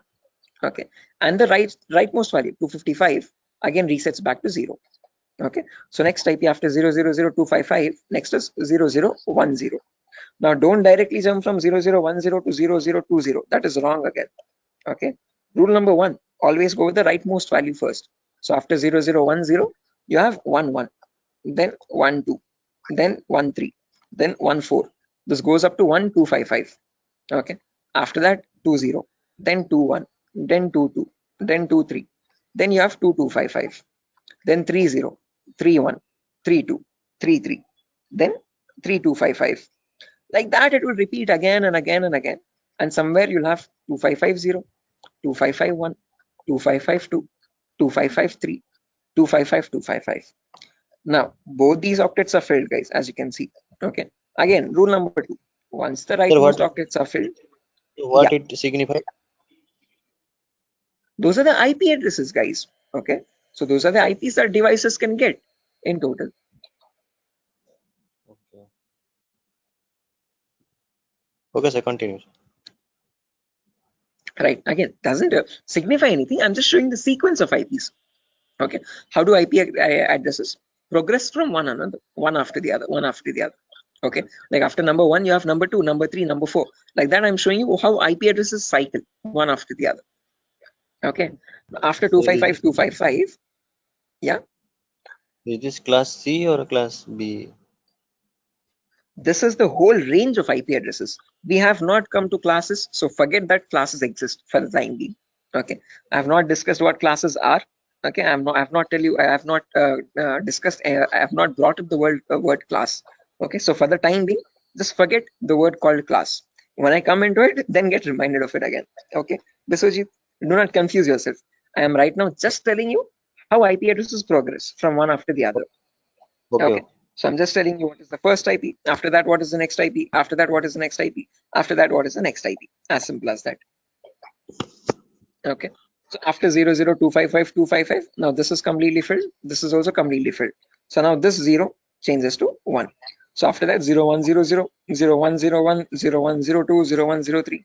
Then you have 10255. Then after that, this 255 becomes 0 and this 0 changes to 1. So 110, 111, 112, 113, 11255. Like that, the cycle repeats again and again and again. And somewhere you'll get 01, 255, 255. Just like how we had 00255, 255, you have 01, 255, 255. Then after that, from 0200 to 02255255, 0300 to 03255, like that, 0255000 to 0255, 255, 255. Now, whatever cycle repeated from the first IP 0000 till the IP 0255255255. Same cycle again repeats from 1000 to 1255255255. Same repeats from 2000 to 2255255255. Same from 3000 to 3255255255. Finally, from 255000 to the last IP 255, 255, 255, 255. Okay, so all I'm showing you is the progression of IPs. How do IPs change from one after the other? What is the consecutiveness of IPs? Okay, so if you wanted to get the total number of IP addresses, you from 0000 till 255, 255, 255, 255, it would be 255 to the power 4, because each cycle is repeating 255 times. So the total number of IP addresses would be 4.3 billion IPs. Okay, which is the number equal to 255 to the power 4. So with the other, yeah, the correct number of IP addresses would be 255 to the power 4. Hello, is that clear? Yes, sir. I Yes. understood something. Yeah. Okay, guys. Until this point, any questions, guys, for anyone? Again, do not get confused, guys. This is just to show you the sequence of IP addresses. In a real-time scenario, you would not need that anywhere. I'm just going very theoretically to get you familiar with the foundational concepts, like how IP addresses are built, how do they look like, what is the sequence of IP addresses, and so on. Going very basic. Okay. Sir, So, sir, you told. Hello. yeah, Biswajit. Sir, you told that 4.3 billion IP addresses. That means, sir, I did not get it actually. That, yeah, again, how many IP addresses are there, Biswajit? If you remember, each octet is cycling 255 times. Okay, so this first octet, rightmost one, is going from 0 to 255. Okay, after that from 10 to 1255, again 255 times. So like that, each octet is cycling 255 times. So there are 4 octets now. So 4 octets in the sense 255 into 255 into 255 into 255. Basic permutations and combinations. Okay, and when you calculate that 255 to the power 4, you get the number 4.3 billion. Okay, so that is how we got that number. Is that clear, guys? Okay. Hello? Hello? Yes, sir. Yes, sir. I understood. Right. Perfect, guys. Now, my question to you guys is, in today's world, in the era of 2022, are 4.3 billion IPs sufficient? No. No, sir. No, sir. Definitely. Right, correct. Because the population itself is around 8 billion people, right? Close to 8 billion or 8.5 billion. 4.3 billion IPs are nowhere sufficient at all. Okay. Again, each person might use multiple devices in the network also.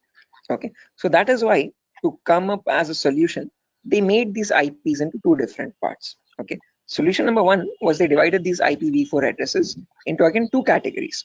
One, something is known as public IPs, and there's another category called private IPs. Okay. This categorization, okay, or division of IPv4 into public and private IPs is known as NATing, network address translation. Okay, when they knew that this solution is also not working out, this might also still cause the IPs to go extinct, then they came up with another set of IP addresses known as the IPv6 address, guys. Okay, so not just IPv4, there's another version as well called IPv6 address, and these are 128-bit addresses. What we are seeing until now is just the 32-bit address. 128 in the sense 4 times the size, bit length size of IPv4.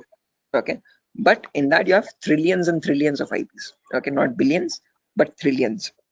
Okay, so we'll discuss IPv6 on a later date. Okay, but in today's class, we'll end it with public and private IPs.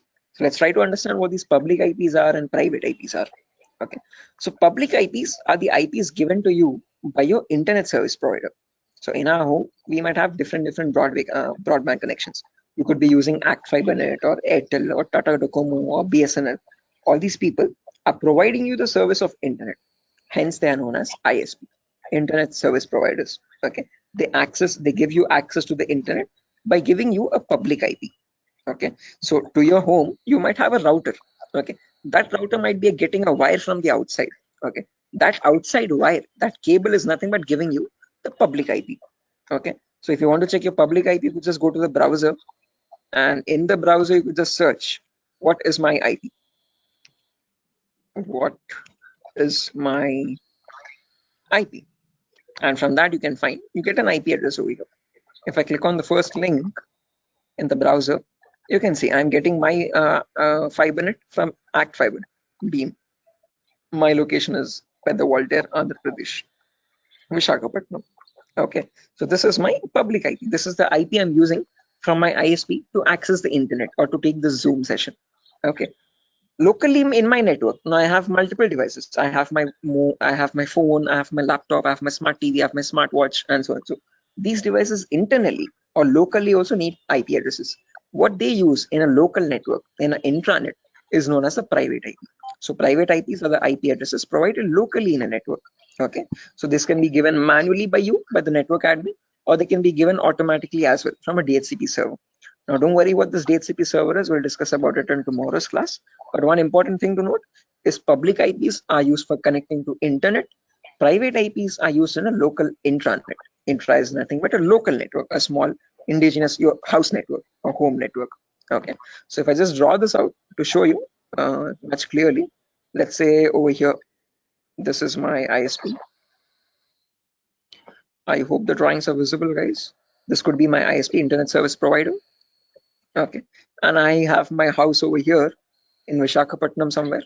Okay, in my house I have multiple devices. I have my phone, I have my laptop, I have my smart TV, and I have my Wi-Fi router also. Okay, this router is getting a connection from the ISP outside externally. Okay, this is nothing but my public IP. Okay, this is the public IP part. Oh, sorry, public IP. Okay, on the intranet locally, now these devices, every device will be connected to the router internally. Okay, by giving the correct Wi-Fi router password. Okay, and these devices will get the private IPs. Okay, my phone will get one private IP, my laptop will get a different private IP, and my smart TV could be getting a different private IP. Each of them will be unique in a local network. Okay, so this is where public IPs come into play, and this is where private IPs are used in a local network. Is this clear, guys? Any questions up to this part theoretically? Hello?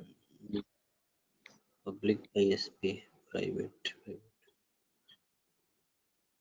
Okay, sir. Any questions, guys? Sir, actually, internet, just.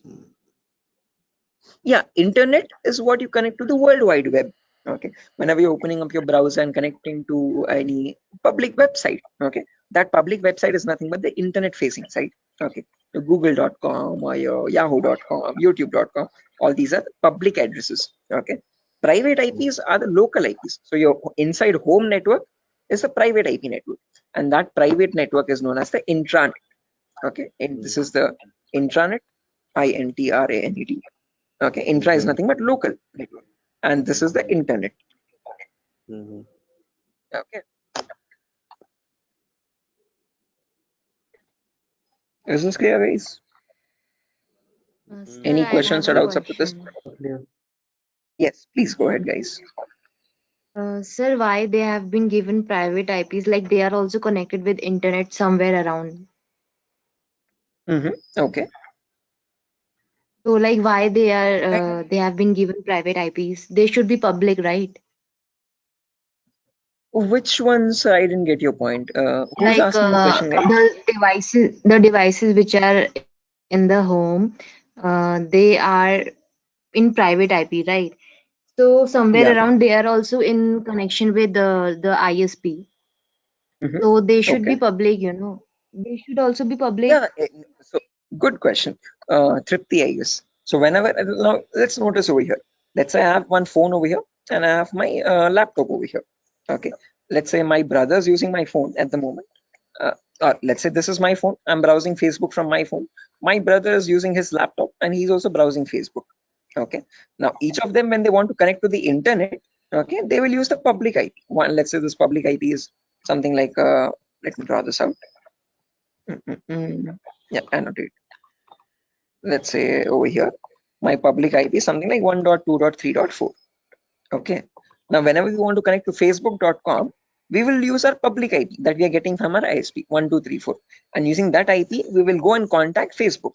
And from Facebook, we will load our pages, internet or our Facebook feed or whatever it is. Okay. Now, let's say I am also browsing Facebook. My brother is also browsing Facebook from the same public IP. Now, how does Facebook know how to send my data to my phone exactly, and my brother's data to the laptop or computer he is using? Okay, up to public IP, it will reach a router. But from the router, how does the router know which is the device which is holding my phone and which is the device which is holding my brother's laptop? That is where private IPs come into play.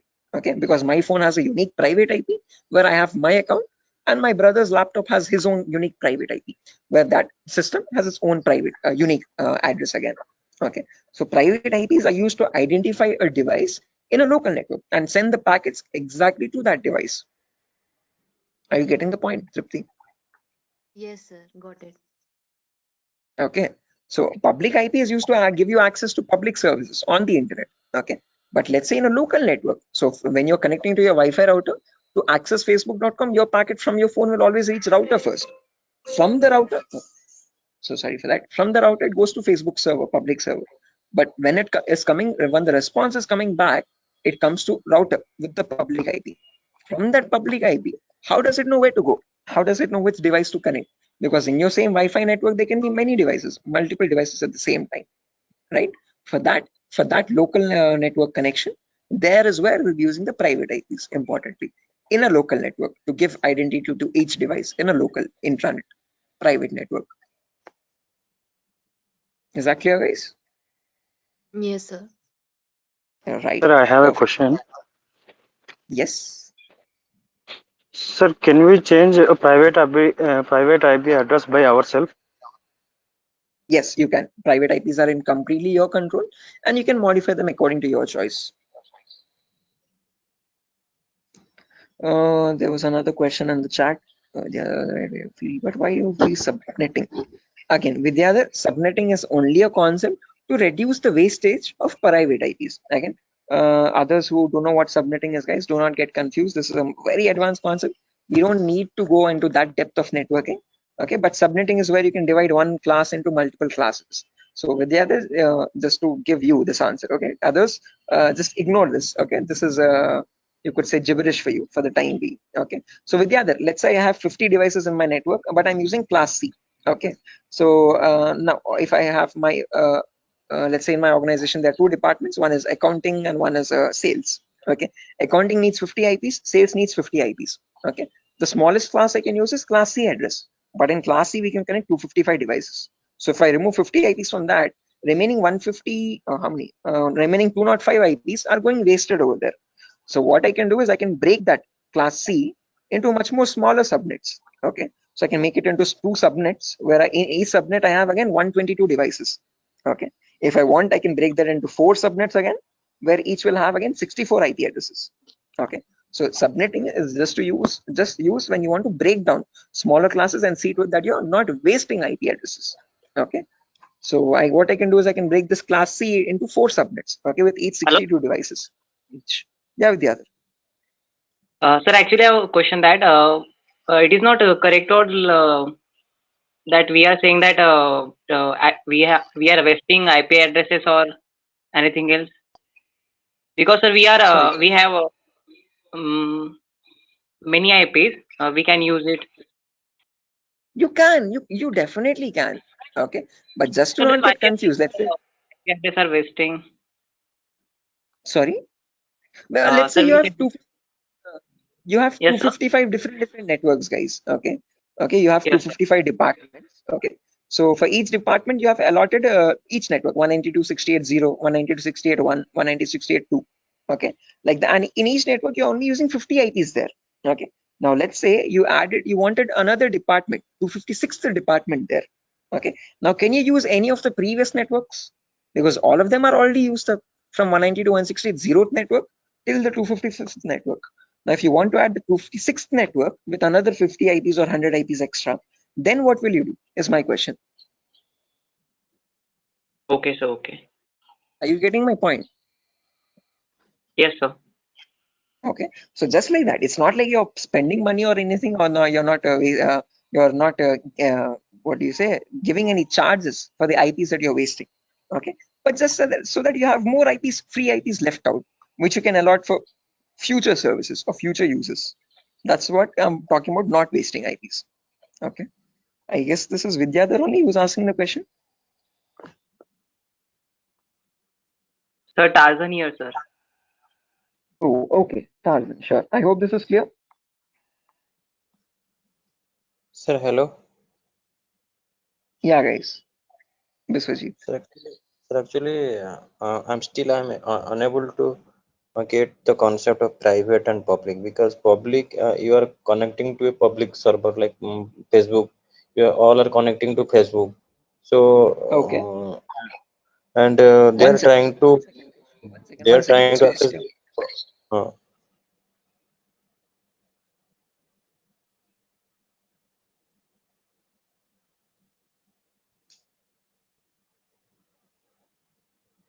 Stay on hold. Just give me 1 minute, guys. I'm so sorry for that. Biswajit, just give me a minute.